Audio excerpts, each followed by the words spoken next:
حماتي فضحتني لما دخلت عليا وشافت اللي انا بعمله. اول ما دخلت كده وشافت اللي انا بعمله في اللحمه بقت ترقع بالصوت وتقول لي ايه اللي انت بتعملي في اللحمه ده، حرام عليكي محدش بيعمل فيها كده. طبعا كل دوت مش دلوقتي، هي دخلت كده ولقتني بشطف اللحمه تحت الميه من الدم اللي فيها لحد ما الميه بتاعتها رقت خالص، وهو ده اللي هي بتعمله كل مره قبل ما بتولع على اللحمه.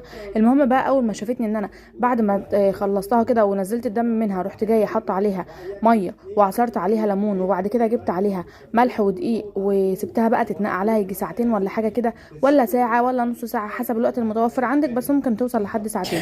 فضلت ترقع بصوت وتقول لي حرام عليكي ايه اللي انت بتعمليه في اللحمه ده، هي فراخ وانت بتشيل الزفاره بتاعتها، الفراخ بس اللي بيتعمل فيها كده، امال النقع بتاع اللحمه دوت كده يبوظها ويخليها كلها عباره عن الياف وما تستفادوش منها باي حاجه. قلت لها بس انا اتعودت من صغري ان انا اعمل كده، وشفت مامتي بتعمل كده وشفتهم كلهم بيعملوا كده، ما شفتش حد ما بيغسلش اللحمه كده وينقعها بالملح والدقيق والليمون علشان تنزل شويه الدم اللي فيها. قالت لي ما هي اللحمه عباره عن دم. انا عايزه اعرف دلوقتي انا